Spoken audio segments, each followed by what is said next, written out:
kesempatan kali ini saya akan membahas mengenai profil dan sejarah palm oil dan PepsiCo.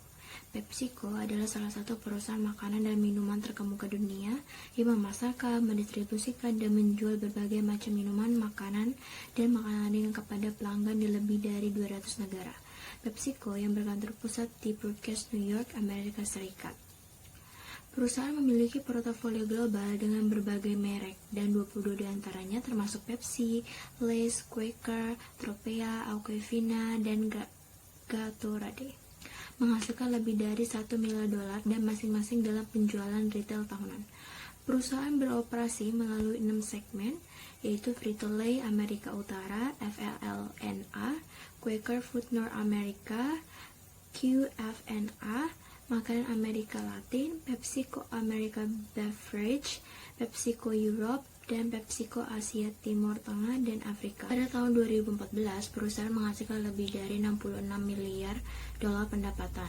Asal-usul PepsiCo berasal dari akhir abad ke-19 ketika seorang apoteker muda bernama Caleb Bradham atau Braham mulai menjual minuman menyegarkan disebut minuman Brad di apoteknya. Minuman ini kemudian berganti nama menjadi Pepsi Cola dan kemudian menjadi penantang utama merek saingan Coca-Cola. Pada tahun 1965 bergabung dengan Frito-Lay untuk membangun PepsiCo Incorporation. Pada tahun-tahun berikutnya, perusahaan membentuk kembali portofolionya, membangun kemampuan baru, berinvestasi dalam geografi baru, dan kemudian menjadi pemain kunci di pasar minuman global bersama dengan Coca-Cola Company atau Coca-Cola. PepsiCo semakin memperkuat perusahaan dengan membeli 100% minyak sawit bersertifikasi RSPO fisik pada tahun 2020, memberikan visibilitas tambahan ke rantai pasokan minyak sawitnya. Namun PepsiCo yang menggunakan sejumlah besar minyak sawit setiap tahunnya dalam produk-produknya ditunggu tertinggal dalam upayanya untuk mendapatkan minyak sawit berkelanjutan. Pada tahun 2014, perusahaan membeli sekitar 0,7% dari total pasokan global untuk makanan ringannya. Diduga bahwa produk PepsiCo dibuat menggunakan minyak sawit yang ditanam di Indonesia oleh beberapa perusahaan yang terkait dengan perusahaan hutan hujan. Selanjutnya, saya akan menjelaskan mengenai analisis pesaing perusahaan palm oil dan PepsiCo. Yang pertama, pada milenium baru, PepsiCo memutuskan untuk fokus pada bisnis makanan kemasannya untuk secara efektif bersaing dengan Coca-Cola. Itu juga mengakuisisi Tropicana, produsen jus bermerek terbesar dunia pada tahun 1998. Pada Desember 2005, PepsiCo menyalip Coca-Cola dalam kapitalisasi pasar untuk pertama kalinya karena nilai pasarnya mencapai $98,4 miliar, sedangkan Coca-Cola hanya sebesar $97,9 miliar. Yang kedua, dengan meningkatnya tekanan dari kelompok hijau, banyak perusahaan mulai membuat komitmen publik untuk menggunakan minyak kelapa sawit bebas deforestasi dalam produk mereka.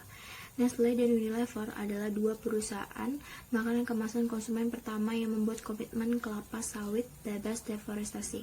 Setelah ini, PepsiCo juga berkomitmen melalui RSPO untuk secara eksklusif memasok 100% minyak kelapa sawit berkelanjutan bersertifikasi RSPO untuk produk-produknya pada tahun 2015. Berbagai permasalahan yang terjadi dalam perusahaan PepsiCo antara lain yang pertama, deforestasi atau penebangan hutan.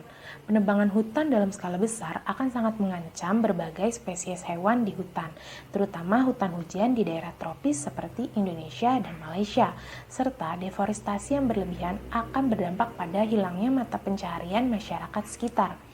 Hal tersebut akan berdampak pada perusahaan karena tidak memperhatikan tanggung jawab terhadap keadaan sosial. Yang kedua yaitu pelanggaran HAM. Salah satu pelanggaran yang dilakukan oleh PepsiCo yaitu mempekerjakan penduduk asli secara paksa serta menggunakan tenaga kerja anak. Serta para pekerja bekerja di bawah sistem upah yang tidak adil, yaitu ketika pekerja harus mencapai target yang sangat tinggi, namun pendapatan yang didapat terbilang rendah.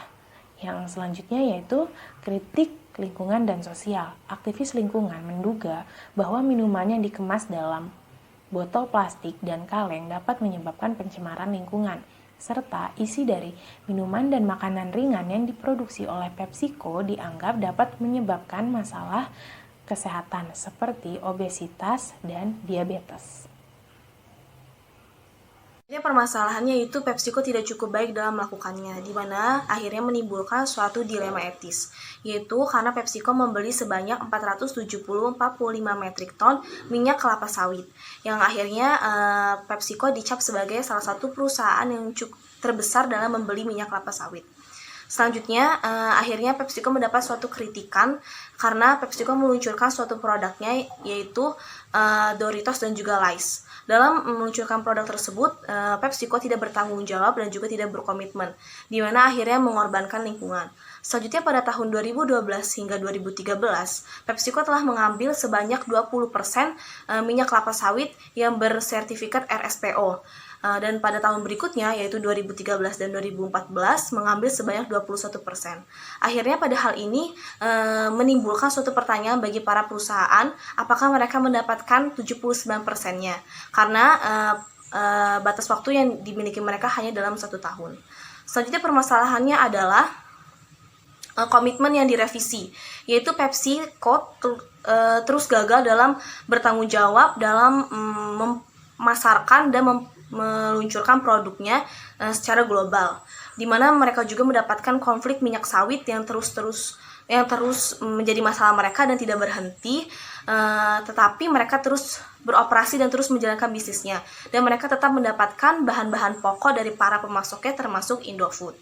Selanjutnya, PepsiCo juga gagal dalam menetapkan dan memutuskan batas waktu dalam memutuskan hubungan antara produk dan juga perusahaannya, di mana mereka telah menghancurkan hutan dan juga lahan gambut dan juga menyalahgunakan hak asasi dan juga tenaga kerja. Jika PepsiCo ingin mendapatkan kepercayaan kembali, maka mereka harus menutup celah tersebut dengan menghasilkan produk yang berkualitas dan juga harus jujur serta transparan. Selanjutnya, pemerintah Indonesia telah meminta pihak minyak kelapa sawit untuk menepati janjinya atau mengikuti perjanjian yang telah mereka buat pada tahun 2014. Selanjutnya, pihak pemerintah Indonesia juga meminta pihak minyak kelapa sawit untuk mentandatangani Ikrar Minyak Sawit Indonesia IPOP 41, yaitu untuk di mana mereka harus membebaskan pihak perusahaan kecil, karena menurut mereka pihak perusahaan kecil belum mampu dan belum siap untuk mengikuti bisnis para perusahaan besar. Masalah yang terakhir yaitu kampanye konsumen. Pada tanggal 20 Mei 2014 diselenggarakannya acara yaitu Hari Aksi Global, di mana acara tersebut diselenggarakan langsung oleh para aktivis, di mana acara tersebut bertujuan untuk mengurangi konflik minyak kelapa sawit. Lalu dalam acara tersebut juga turut mengundang pihak PepsiCo dan juga pihak perusahaan di sektor makanan konsumen. Lalu setelah sehari peluncuran iklan Doritos, RAN muncul dengan mempromosikan dan mengiklankan produk mereka yaitu Quaker Oats Chewy Bar, di mana dalam iklan tersebut menunjukkan seorang anak laki-laki yang bersedekap marah dan terdapat palang kenyal tepat di belakangnya. Secara tidak langsung dalam iklan ini menunjukkan bahwa anak laki-laki tersebut ingin mendapatkan seluruh mainan yang ada. Secara tidak langsung menunjukkan bahwa PepsiCo ingin mendapatkan keuntungan yang banyak tanpa mau bertanggung jawab. Di sini saya akan menjelaskan tentang solusi untuk berbagai permasalahan dan dilema etis yang dialami oleh PepsiCo berkaitan dengan palm oil. Yang pertama adalah masalah deforestasi atau penebangan hutan. Untuk mengatasi masalah tersebut, PepsiCo sebagai perusahaan makanan ringan dengan distribusi terluas di seluruh Indonesia dan pembeli minyak sawit utama harus menerapkan kebijakan minyak sawit yang bertanggung jawab. Kebijakan ini berisi komitmen perusahaan untuk memproduksi dan menyuplai minyak sawit yang tidak berkaitan dengan pelanggaran hak-hak buruh, deforestasi, ekspansi di lahan gambut yang kaya karbon, maupun pelanggaran hak asasi manusia. Selain itu, PepsiCo juga harus mengembangkan dan mengimplementasikan standar global untuk memproduksi minyak sawit sesuai dengan RSPO. Yang kedua ada pelanggaran HAM. Untuk mengatasi masalah tersebut, PepsiCo beserta Palm Oil seharusnya berpegang teguh pada Deklarasi Universal Hak Asasi Manusia, mematuhi hukum yang berlaku, melarang praktik kerja paksa, kerja wajib, atau penggunaan buruh anak, mengikuti praktik rekrutmen yang etis, menghormati kebebasan berserikat, dan mengakui hak semua buruh termasuk buruh temporer, buruh migran, dan buruh kontrak. Selain itu, mitra bisnis PepsiCo juga sebaiknya melakukan investigasi terlebih dahulu melalui wawancara 4 mata dengan buruh dengan pemeriksaan dokumen buruh seperti slip gaji, surat, dan perjanjian kerja. Pengamatan lapangan saat buruh sedang bekerja, kondisi hidup buruh dan fasilitas yang tersedia di perkebunan. Hal tersebut bertujuan supaya hak-hak buruh di perkebunan perusahaan sesuai dengan norma perburuhan internasional. Yang selanjutnya ada kritik lingkungan dan nasional. PepsiCo sebaiknya mengedukasi konsumen dengan informasi yang mudah dimengerti tentang mengkonsumsi makanan dan minuman ringan tidak akan membuat konsumen obesitas dan diabetes apabila tidak dikonsumsi dengan berlebihan. Selain itu, PepsiCo juga harus menerbitkan kebijakan resmi perusahaan yang mewajibkan mereka untuk menghargai dan melindungi hak-hak masyarakat, adat, dan meminta pemasok-pemasok mereka untuk memenuhi sejumlah standar yang telah ditentukan. Saya akan menjelaskan solusi dari permasalahan yang dialami oleh Pepsi. Masalah yang pertama yaitu Pepsi tidak cukup baik dalam menangani masalahnya.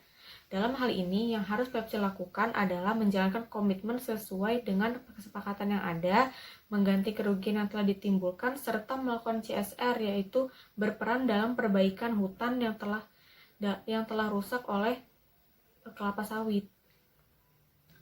Masalah yang kedua yaitu komitmen yang direvisi. Dalam hal ini, Pepsi tidak dapat menyelesaikan masalah sendiri, maka mengajak perusahaan kelapa sawit yang dijadikan opsi Dalam hal ini, Pepsi tidak dapat menyelesaikan masalah sendiri, maka mengajak perusahaan kelapa sawit dapat dijadikan opsi yang baik. Selain itu, Pepsi dan perusahaan kelapa sawit hendaknya untuk menaati peraturan pemerintah dan dengan menepati janji yang telah dibuat pada tahun 2014 dan membebaskan petani kecil. Masalah yang ketiga yaitu kampanye konsumen. Untuk menangani masalah ini, Pepsi dapat melakukan pengurangan konsumsi minyak sawit untuk produksinya. Hal ini dapat dilakukan dengan cara mengganti proses penggorengan dengan proses pemanggangan. Metode ini akan otomatis mengurangi atau bahkan menggantikan minyak kelapa sawit yang digunakan dalam proses produksi. Selain itu, penggantian proses menggoreng dengan proses memanggang dapat dijadikan slogan baru dalam promosi pemasaran produknya. Sekian penjelasan dari saya. Wassalamualaikum warahmatullahi wabarakatuh.